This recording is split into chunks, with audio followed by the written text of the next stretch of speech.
ሰላም ለእናንተ ይሁን። እንደምናችሁ ውድ ቤተሰቦቼ፣ እግዚአብሔር የተመሰገነ ይሁን። እንግዲህ የጀመርነውን ይህ መንፈሳዊ ውጊያ ከጋሽ ዶክተር መለሰ ወጉ መጽሐፍ የጀመርነውን እንቀጥላለን ዛሬ ማለት ነው። እሺ ጸልየን እንጀምራለን። እግዚአብሔር አባታችን ሆይ በናዝሬቱ በጌታ በኢየሱስ ክርስቶስ ስም እዚህ ስላደረስከን እናመሰግንሃለን።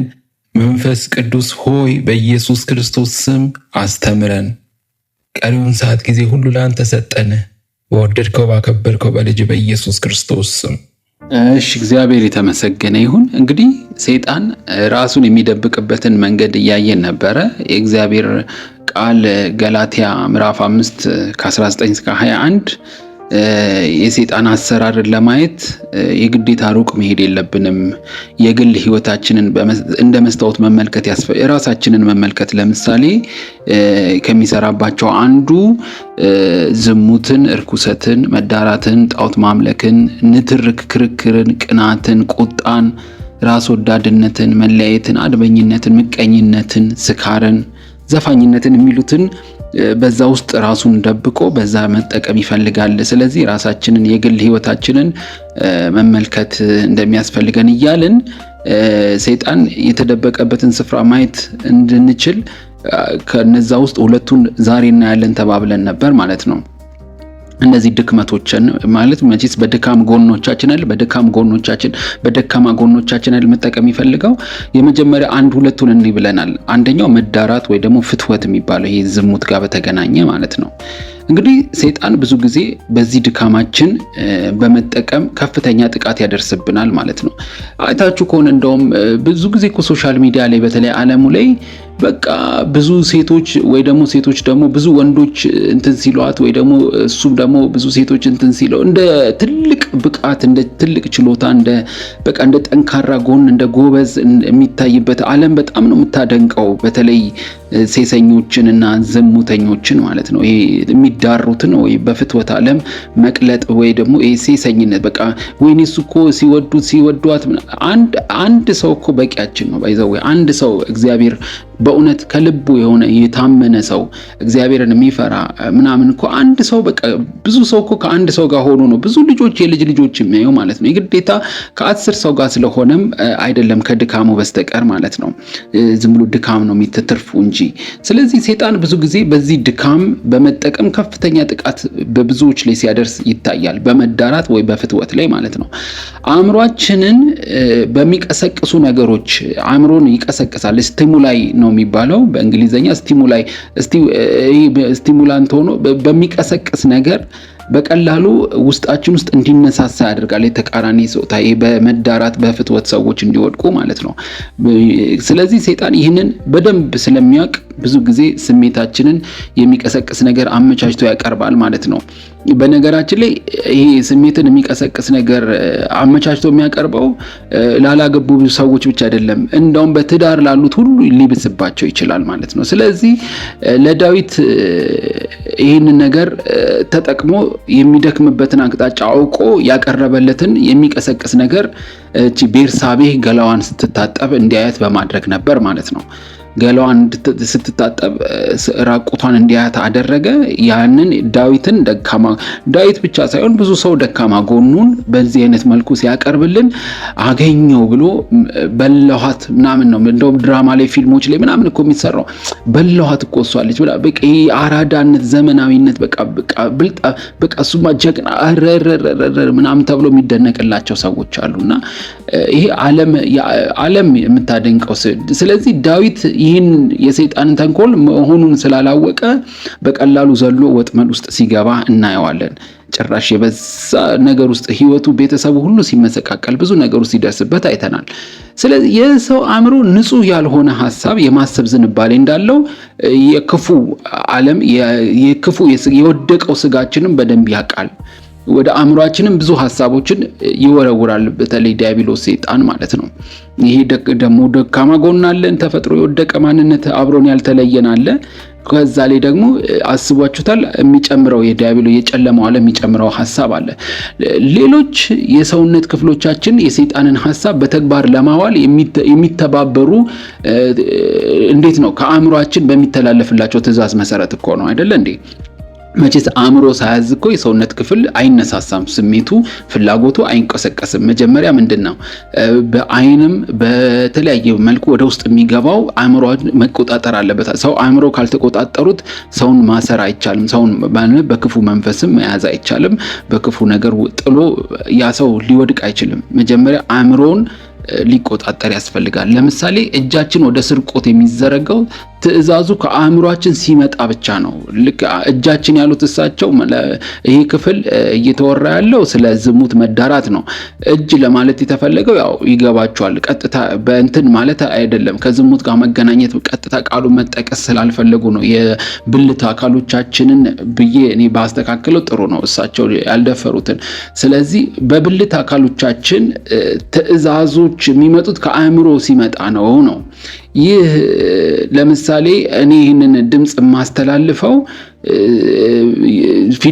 እያንዳንዱ ነገር የምናገረው ዝም ብሎ አፌ ስላመጣው ሳይሆን አእምሮዬ ውስጥ ከልቤ ውስጥ ከሁሉ ነገር መንጭቶ ከእሳቸው ከዶክተር መለሰ ወጉ መጽሐፍ ጋር ተባብረን ሐሳቡን የምናስተላልፈው እንጂ ዝም ብለን ድምፁ ራሱ ሪከርድ አድርጎ የሚያስተላልፈው ወይ ደግሞ አፍ ዝም ብሎ እጅ ስለ ሪከርድ ወይ ደግሞ እንደዚህ ስላደረገ አይደለም፣ ዩቲዩብ ላይ ስለተለቀቀ ብቻ አይደለም።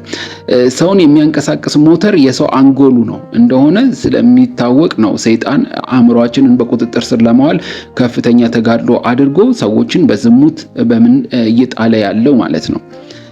ሌላኛው ደግሞ በራስ ወዳድነት የሚለው ይሄ ደካማ ጎኖቻችን፣ ሌላኛው ደግሞ የሰው ሌላኛው ትልቁ ደካማ ጎን ከዝሙት በስተቀር ሌላኛው ራስ ወዳድነትም ደግሞ አንዱን ከሁለቱም ነው የምናነሳው እንጂ ገላትያ ላይ የተጠቀሰው ምዕራፍ 5 ላይ ብዙ ናቸው።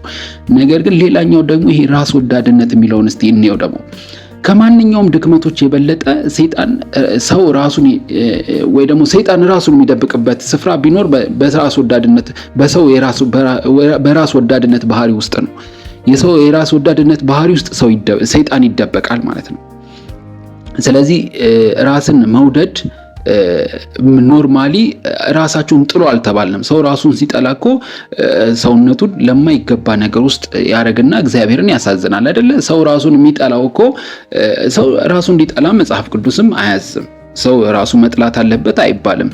ሰይጣን ግን ይህንን በመጠቀም ይሄ ራስን ለሰው ለራሱ ትኩረት ያልተገባ መልኩ ያረግና ራሱን እንትን ያላለኮ ጌታም ራሱ የኔ ሊሆን አይችልም ራሱን ነፍሱን ራሱን ያልካደ ሰው ማለት ነው ይላልና ስለዚህ ያንን ነው ሰይጣን የሚጠቀመው። ከመጠን በላይ ሰው ራሱን ሰልፊሽነስ ራሱን እንዲወድ ያደርጋል። አይታችሁ ከሆነ በጣም የዚህ ዘመን ሰልፊሽነት ከመብዛቱ የተነሳ ሰው በየቀኑ ስፖርት እየሰራ እንደምንም እያደረገ ከዛ በኋላ ደግሞ የምግብ መጠኑን ላይ ነው ስለ ምግብ መጠኑ ስለ ሰውነቱ ነው የሚጨነቀውና አበላሉ እና ለሰውነቱ የሚያወጣው ለ3 ለ4 ሰው የሚሆን ትርፍ የሚሆን ነገር ነው፣ ለብዙ ሰዎች የሚሆን ነው በቀን እንኳን ለዚህ ከሰልፊሽነት ሰው ማለት ነው። ስለዚህ ራሱን በጣም የሚወድ ሰው ከራሱ ፍላጎት በቀር የሌላውን ሰው ፍላጎት አይታየውም ማለት ነው።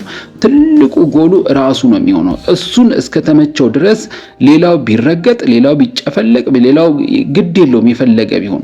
ራሱን ከመጠን በላይ የሚወድ ሰው ስስታም ነው የሚሆነው፣ ስስታም ሰው። ሌላው ቀርቶ ማለት ነው ለኢየሱስ የሚገባውን ድርሻ እንኳን መስጠት አይሆንለትም ማለት ነው።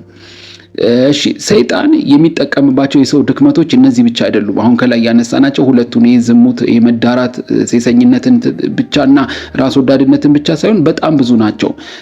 ፊታችንን ወደ ሌሎች ሰዎች አዙረን የነሱን ድካም ከመቆፈር ይልቅ አይታችሁ ከሆነ በዚህ ዘመን ሰዎች በጣም የሚቀላቸው በየሶሻል ሚዲያም ሰው ቁጭ ብሎ ማየት የሚመቸው የነንትናን ድክመት አብጠልጥሎ የሚያወጣን አንድ ወጣት ልጅ እንትና እንዲህ ሲያደርግ ነበር፣ እንትና እንዲህ ባለጌ ነው፣ እንደዚህ ያለ የሰውን ድካም ነው ከመቆፈር ይልቅ ብዙ ጊዜ የሰውን ድካም ነው ሰዎችም። በነገራችን ላይ እነዚህ ወጣቶች የሰውን ድካም በየአደባባዩ በተለይ በየሶሻል ሚዲያ በየቲክቶክ ይዘው የሚወጡ ሰዎች እነሱ እንደዚህ ሊያወጡ የሚችሉት የሚያያቸው ተመልካች ሰው ስላለ ነው። አይታችሁ ከሆነ እያንዳንዱ ሰው ላይክ የሚመለከታቸው ሰው በመቶ ሺዎች ሰዎች ክርስቲያኖች ናቸው። እና አንዳንድ ክርስቲያኖች እንደውም በመቶ ሺህ ብቻ ነው ብዬ እኔ እስኪገርመኝ ድረስ አንዳንድ ሰዎችን ስለ አንዳንድ ጉዳይ ስትጠይቋቸው ማለት ነው ሰምተውታል እንዴ ታዲያ 100,000 ሰው ብቻ አይደለም ማለት ነው ያ ነገር ለካ ይዛመታል። አንዳንዱ ሰው በዩቲዩብ ይለቀዋል፣ በፌስቡክ ዳውንሎድ እያደረገ ወሬውን ስለሚያሰራጨው እንደው ቲክቶክ ላይ ያሉት 100,000 ሰው ብቻ አይደለም በሚሊዮን ሰው ነው የአንድን ሰው ድክመት የሚሰማው። ስለዚህ እነዚህ ሰዎች ተሰሚነትና ታዋቂነትን ስላተረፉ ነው እንጂ የሚደግፋቸው ሰው ባይኖር ሰው የማያዳምጣቸው ሰው ባይኖር እኮ ያን ያህል የሰውን ውድቀት በየአደባባዩ ይዘው አይወጡም ነበር ማለት ነው። ስለዚህ እነዚህ እኛም የሚቀለን ምንድን ነው መሰላችሁ? እነዚህም ሰዎች እኮ ፐርፌክት ሆኖ አይደለም ስለ ሰው ድክመት የሚያወጡት፣ ብዙ የእነሱ ያልተገለጠ ነገር ይኖራል። ስለዚህ የሰውን ድካም መቆፈር የሚቆፍሩት እነዚህ ወጣቶች ብቻ ሳይሆን እነሱን የሚከታተሏቸው ሰዎች እኔና እናንተም እየተከታተል ናቸው ከሆነ የሰውን ድካም እየቆፈሩ ማውጣት ይልቅ ወደ ግል ህይወታችን በመመልከት የራሳችንን ድካም መመርመር የበለጠ ለውጥ ያመጣ ነበር ማለት ነው። ሰው የራሱን ነገር ቢመለከትና የራሱን ቢያጸዳ ከዛ በኋላ ደግሞ ከሌላው ላይ ጉድፍ አሁን እኮ ያስቸገረው ራሳችን ውስጥ ያለውን ግንድ ነው። በጣም ከባዱ ነገር የሌሎቹ መቆፈር ትተን በራሳችን ላይ በመስራት ብንጀምር ብዙ መስተካከል ያለብን ነገር አለ። በመንፈሳዊ ደረጃ በጣም ብዙ የሚቀሩ ነገሮች አሉ። በጣም ብዙ። እግዚአብሔር በጣም ትልቅ ነው። አቤት የሱን መንግስት ውስጥ ገብተን እኮ በጸሎት ውስጥ እንኳን ከሱ ጋር ፍስስ ብንል ቀን አይደለም ሌሊት አይበቃውም። ከጌታ ጋር ጊዜ ማሳለፍ ራሱ ስንት አይነት ጉዳዮች ላይ መጸለይ ያለባቸው እዚህ ዓለም ላይ ስንት ኢሹ መንፈሳዊ ውጊያዎች አሉ። ስንት ነገሮች አሉ። እነሱን ትተን ምንድነው የሚቀለን? የሰውን ድካም እያነሳን በጣም በቃ በዚህ ጉዳይ ላይ በጣም የሚገርማችሁ ሰው የራሱን ድካም ትንሽ ቀለል እንዲለው በጣም ሰፊ ጊዜ የሚያወራላችሁ ስለ ሰው ድካም ነው። አረ ስለ እንትና ፓስተር ሰማ፣ ስለ እንትና ዘማሪ ሰማ፣ እንደዚህ ለምን እሱን ትንሽ ቀለል ይለዋል እንደፈለገ እየኖረ ስለሆነ ማለት ነው። እነዚህ ድክመቶች ሰይጣን የፈጠራቸው አይደለም። የሰዎች ድክመቶች በሰይጣን ማመካኘት አንችልም። ብዙ ነገሮችን በሰዎቹም ላይ መፍረድም አንችልም። ይልቁንም ዋናው ነገር ማድረግ ያለብን ራሳችንን ነው። አውቀን የራሳችንን አካሄድና አንደበታችን ሁሉ ነገራችንን ጠብቀን ብዙ ብንሄድ ለብዙ ሰዎች ጸልየን ብዙ ሰዎችን ከበሽታ መፈወስ ይችላሉ። ብዙ ሰዎችን ከጨለማ እስራት ማውጣት ይችላል። በጣም ብዙ ሰዎች በነገራችን ላይ የብዙ የኢትዮጵያ ክልሎችም ብቻ ሳይሆን በዓለም ይሄ በላቲቲዩድ አሁን በቅርብ ቀን እንትን ያልኩትኝ በላቲቲዩድ ከ10 ኢስተርን እስከ ላቲቲዩድ 40 ኢስተርን እስከ ዌስት ደግሞ 10 ድረስ ብትሄዱ እና ኖርዝ ላይ እንደዚሁ በዛው መጠን ብትሄዱ በዛ ኤሪያ ውስጥ በወንጌል ያልተደረሱ ህዝቦች 2% እንኳን አይሞሉም። በጣም በጨለማ ውስጥ ናቸው። እነዚህ አረብ ሀገራት፣ የተለያዩ ህንድ ውስጥ ያሉ ሀገሮች፣ ሳሃራ አፍሪካ ኖርዘርን ኤሪያ በብዛት ወንጌል የሰሙ አይደሉም። በጣም ብዙ ሰው ወንጌል አይደርስም። ሶሻል ሚዲያውም ሰው የሚጠቀመው እሱ የበላውን የጠጣውን የሄደባቸውን የተዝናኑ የራሱን ቅንጦት ነው የሚያወራው እንጂ ስንት አይነት ሶሻል ሚዲያ ላይ በጨለማ ያሉ ሰዎችን መድረስ የምንችላቸው አሉ። እንደው እነዛ ሀገር እንኳን ህንድ ሀገር፣ አረብ ሀገር ሄደን እንኳን ወንጌል አንሰራም ቢባል እንኳን በጣም ብዙ በጨለማ ውስጥ ያሉ ሰዎችን ስንት ስራ አለበት። ባይዘው መከሩ ብዙ ነው በነገራችን ላይ። ነገር ግን ሰው እያወራ ያለው የሌላውን ድካም የሌላውን ስንፈት እንትና እኮ እንዲወደቅ አረባከ አረበስ እንትናስ ቢሆኑ ምናምን እየተባለ የራሱን ድካም ማመቻመቻ እንደዚህ ነው። ለምን? ራሳችንን ማመልከት ስለምንፈራ ነው። በሰይጣን ማመካኘት ራሳችንን ከኃላፊነት ነፃ ለማድረግ የምንጠቀምበት ምክንያት መሆን የለበትም ነው። ራሳችንን ከኃላፊነት ነፃ ማድረግችንን ሰይጣን አይጠላውም። በጣም ነው የሚመቸው። በነገራችን ላይ ስለሌሎች ስናወራ ለሰይጣን ይመቸዋል። ምክንያቱም በዚህ ውስጥ በቀላሉ ራሱን መደበቅ ይችላል። ሰይጣን አጋንንት የተደበቀባቸው ሰዎች እነዚህ ሰዎች ናቸው። ለምን? በእንደዚህ አይነት ሁኔታ ነው የሚመቸው። ለምን? ሰው ራሱን ካየ የራሱ ብዙ ድክመቶች ይታዩታልና ማለት ነው።